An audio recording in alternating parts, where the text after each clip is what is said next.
Service were you in, Martin? I was in the Air Force, the What was- 15th Air Force. What was your rank? I was a staff sergeant. And where did you serve? I served over in Europe. We were based in Bari, Italy.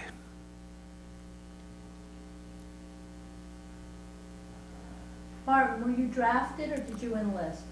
I was drafted. Can you tell me how that happened? I was working in the shipyards at the time, and that was one of the occupations that were, if you worked there, you could not be drafted. So I quit one shipyard in Houston, and the draft board sent me a notice that if I didn't go back to work in the shipyard, that I would be drafted immediately.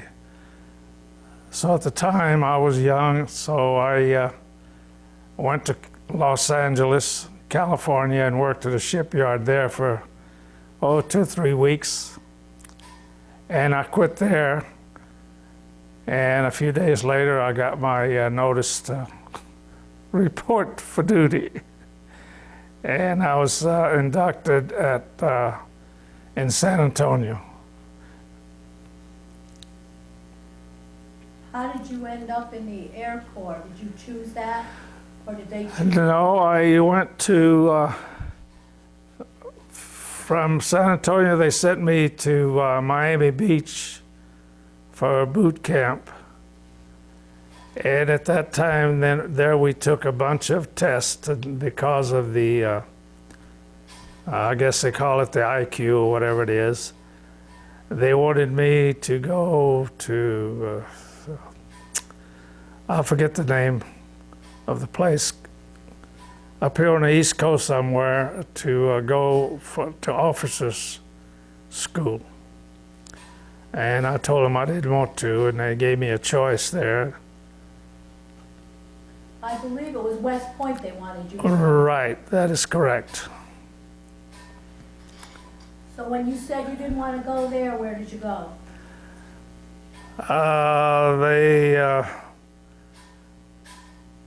Oh gosh.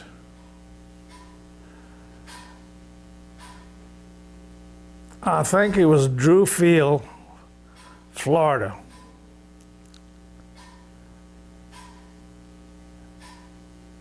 And what was that for? What were you trained for? That was some kind of Air Force base, and I'm sorry, but that's all I can remember.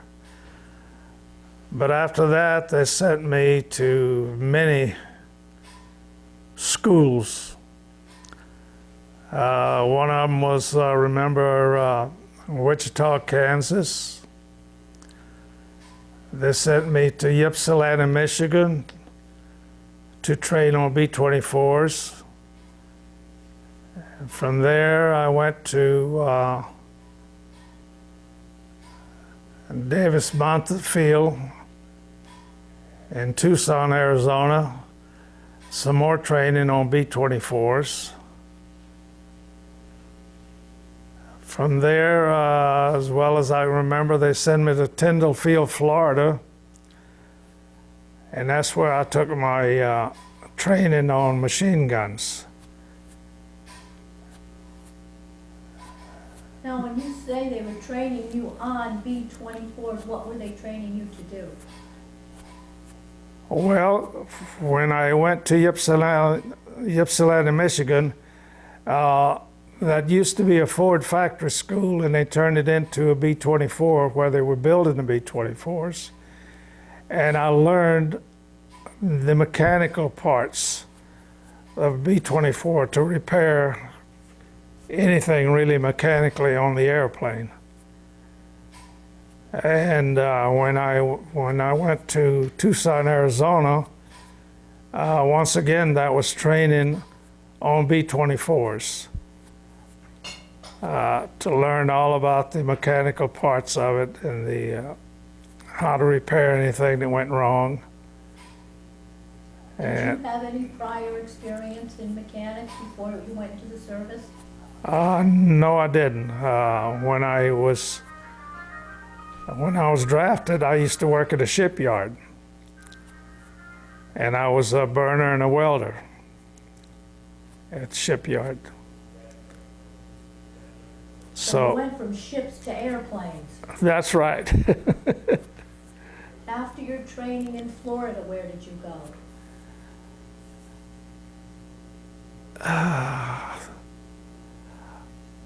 Let's see, did I mention that I went to Tyndall Field? Well, I went to two places. Drew Field, it was on the B-24s. And then at Tyndall Field, Florida, that's where I took my gunnery training. What was that like? That was where you learned all about the 50 caliber machine guns, which is what we had on the B-24s. We had the dual machine guns, 50 calibers. So what was your job to be on the B-24? You were the On the- engineer and a gunner? Right. Explain why you have two jobs? That's right. On the B-24, my job was I was the engineer, and I was also the Martin turret gunner. That's the turret that's up on top, right behind where the pilot and co-pilot sits. As an engineer on board, what were your duties?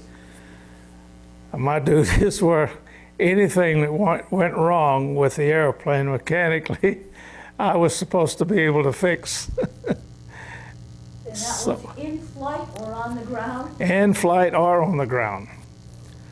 On the ground, my job was to pre-flight the airplane and make sure that everything was mechanically okay.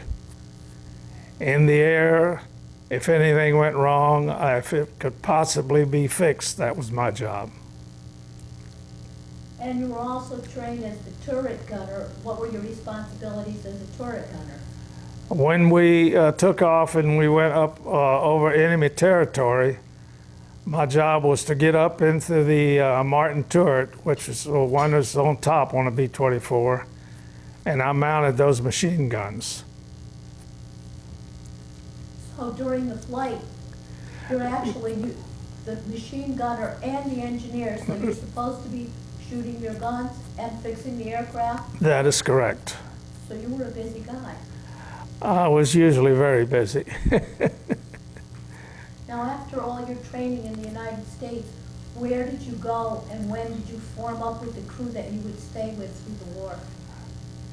As well as I can remember, we were formed as a crew at Tucson, Arizona. And I don't remember how many times we flew, but quite a few times as a crew. And from there, we went overseas later on as a crew. That's where I met my pilot, James Hurst, and we were together until the end of the war, and someplace in Florida where we were discharged. When the war was over in Europe, which was sometime in June, we came back to Florida, to Drew Field, but they would not let us out of the service because the war in Japan was still going on. So when the war in Japan was over in November, then I got discharged November the 1st, I believe, in 1945. When you were in Tucson, Arizona, forming with your crew, did you meet your pilot then, or you didn't meet the pilot until you got overseas? No, I met my pilot then. So you met your entire crew. How many men were in a B-24 crew? There was 6 gunners. Let's see, a radio, a navigator, pilot, co-pilot. There was a 10-man crew. So all 10 of you got together in Arizona and trained there before going overseas? Right. We went over, we formed the crew there, and eventually we went overseas. Did you fly your own aircraft overseas? I'm not sure, but I believe that the pilot, James Hurst,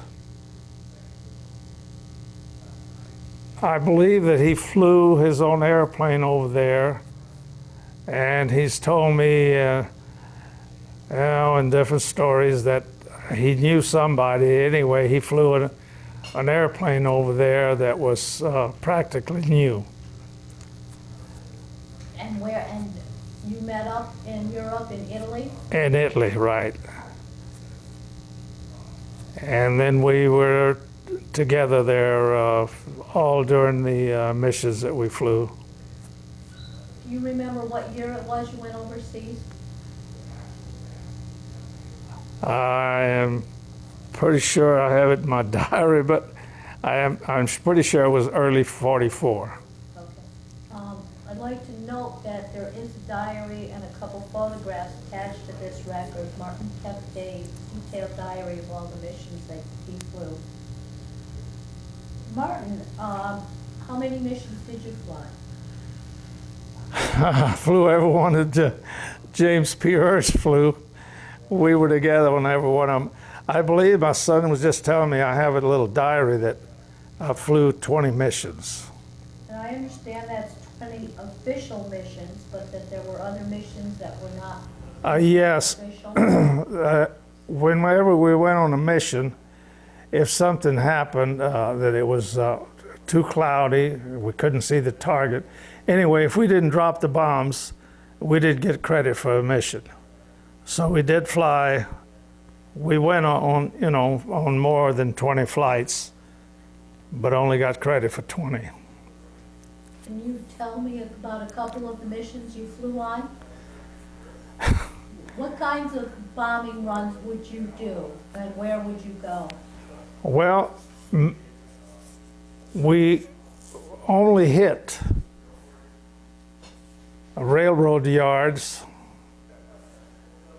and factories that made the ball bearings and stuff for war, and tanks, and bridges, and oil fields.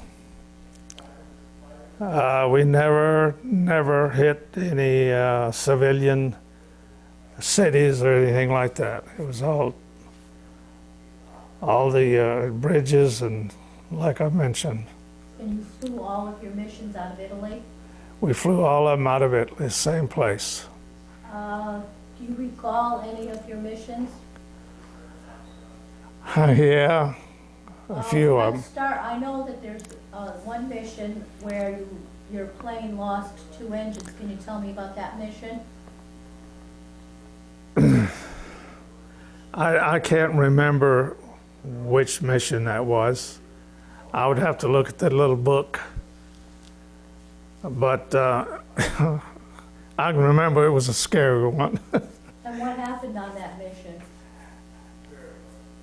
I think that's one of the missions that we took quite a bit of flack, and they knocked out 2 of our engines. So the pilot had to feather them, and we came back on 2 engines, which is very hard to do when you lose 2 engines on both of them on the same side. So when you, But our pilot was, were you returning from a mission? Had you already dropped your bombs?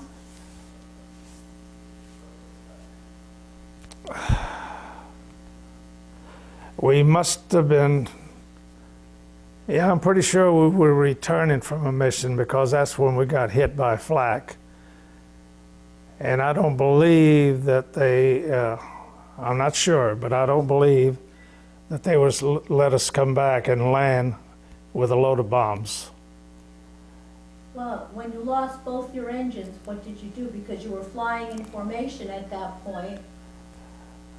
Our pilot just had to get out of formation and come back, which is very scary, because there's always enemy fighter planes out there looking for a lone duck like that. But we just lucked out and made it back. Now, you were the engineer. What was your job at that time when those engines went out? What was your thought? My job was to see if I could get them back in. And there's a few things that you have to do, like make sure you transfer fuel into the other two engines, because you have to use a lot of extra power to keep the plane flying, and you use more gas. And normally when we go on a mission, you just have so much gas for each engine. So I don't remember exactly, but I know that I was very busy. Did you think you'd make it back? You know, when you're in trouble like that, you don't really think of things like that. You're just so busy.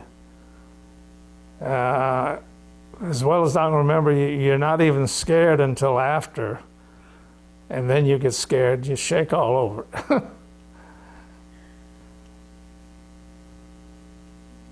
Do you recall any of the other missions or any incidents that happened? Yeah, I remember one other time we went over the bomb run, and somehow or the other the bombs there dropped electronically. The bombardier hits a switch and the bombs are supposed to drop. And the bombs didn't drop, they just hung up. And I had to go out in the bomb bays and kick them out, which was very scary. I don't remember what mission that was. I'd have to look in my little book, but I remember that. Well, that would be pretty memorable. Yeah, another time we got hit by flak, and our ball turret gunner got scared, and he got out of the ball turret and was in the bomb bay back there covered with flak suits. So I had to go back there and tell him to get back in his ball turret. Did he go? He went, and I never did tell the pilot about it because I didn't want to get him in trouble. Do you recall any of your other missions? Not right now, but we were very, very lucky. We were one of the few crews, like I said, I think I've said it, that went over there as a crew, and we all came back as a crew. Did your entire crew stay together for the entire 20 missions? We all stayed together. Wow, that is incredible. Now, I know at one time, when your airplane came back and landed, they counted the number of hits in it. Do you recall how many that was? How many hits of flak you had, holes in the airplane? Oh, gosh. Not offhand, but we were hit. We had a bunch of holes in If them. I remember, wasn't it a couple hundred? I think it was. I Were think. you always, whenever you would go out on a bombing mission, were you always hit with flak? No, we weren't always hit with flak, but a lot of times we were. And a few times we were, a few times I can remember there was enemy fighter planes. Did you have protection, or you were your own protection when there were fighter planes? Oh, we always, almost always flew in formations. How big would a formation be?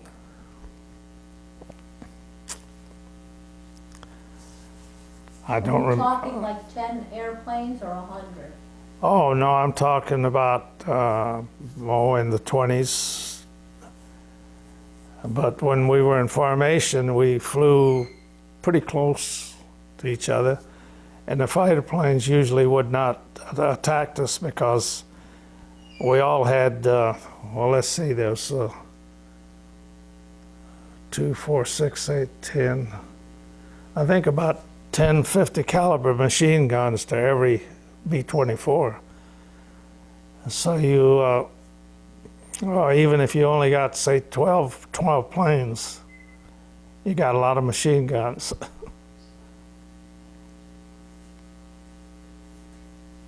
you remember any experiences that you witnessed in your formation on other aircraft? Yeah, I remember a couple of times we lost the planes up in front of us, and our pilot had to go and fill that vacant space because, like I say, we usually flew in formation because that was protection for us. The only one that I can remember right now really is Captain Richardson. He was one of our lead planes, and he got hit and went down, and we went and filled that space. So his plane crashed? His plane crashed, yeah. I never did know really if any of them, but I remember in my diary there that I mentioned one time that a plane went down and I didn't see any chutes.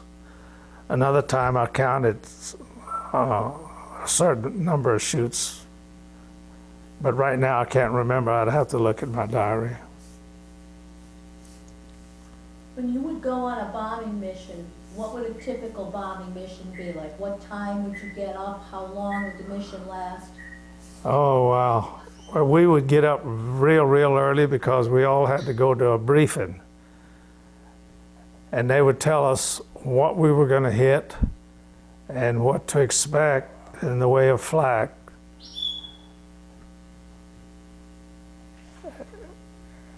And some of the missions were 6 hours long, 7 hours long. So I remember we had to get up real early. And sometimes it was in the afternoon, late in the afternoon before we were through. Did the entire crew go to the briefing?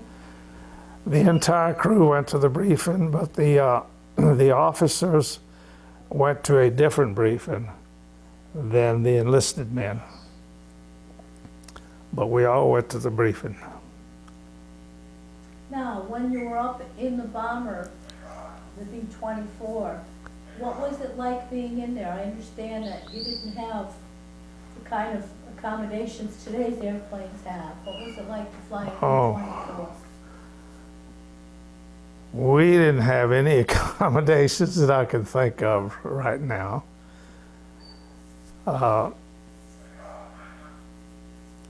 I don't really remember. The only thing I remember is that, of course, we always flew up at high altitude, where it was way below zero. So we all had electric suits to keep us warm. But outside of that, I can't remember. So it was always below zero when you were flying? When what? It was always below zero when you were flying? How did those electric suits work? Did they keep you warm?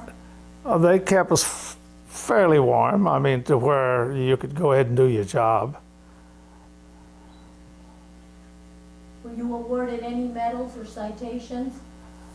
Yes. Do you recall what they are, or should we look them up later? No.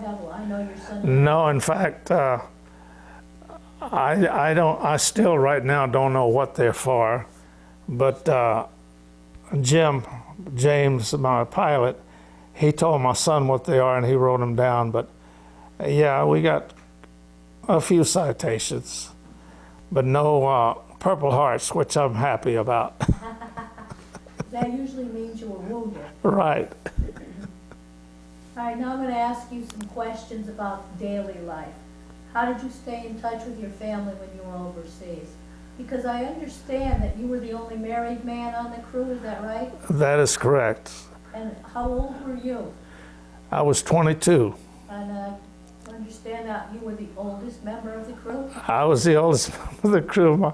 My pilot was 19, and the rest of the crew was 20, 21. I was 22 years old. How did you stay in touch with your family?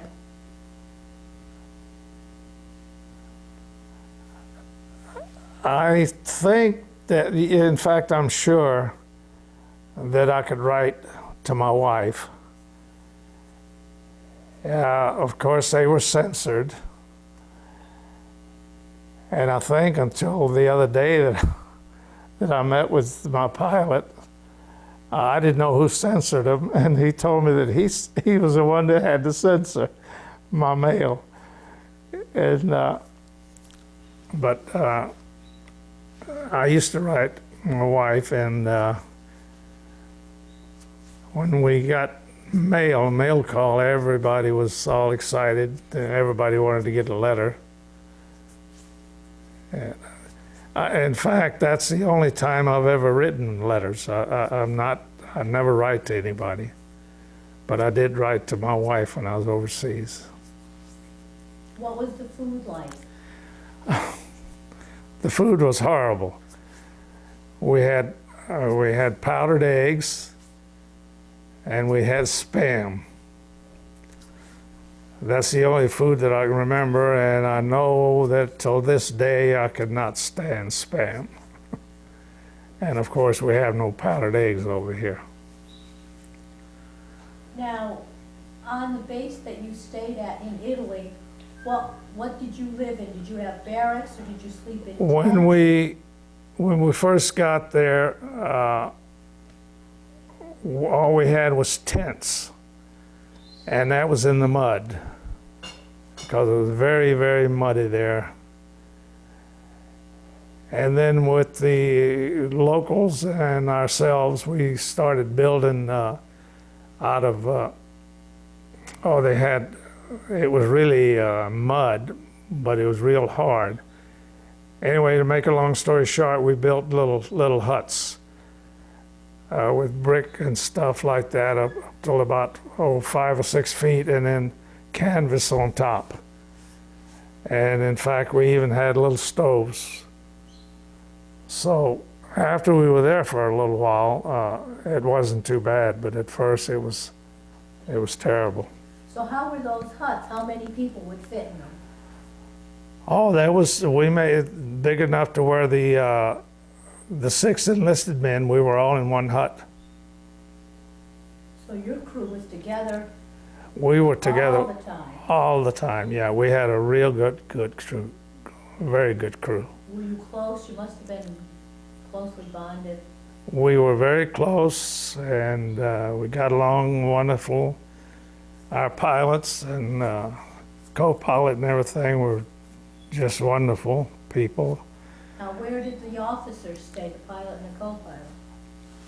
You know, they had a little bit better quarters, but not much better. We all stayed in the same base there. Did you have enough of the supplies you needed for clothing and that kind of thing? You know, I can't really remember, but I think we did. And did you feel any pressure or stress on the job?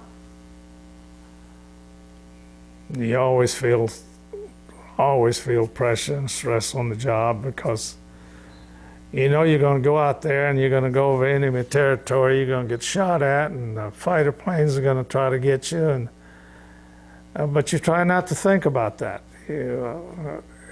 It's afterward, you know, you think about it and you think, oh my God. But it's something that you just do. Did you do anything special for good luck?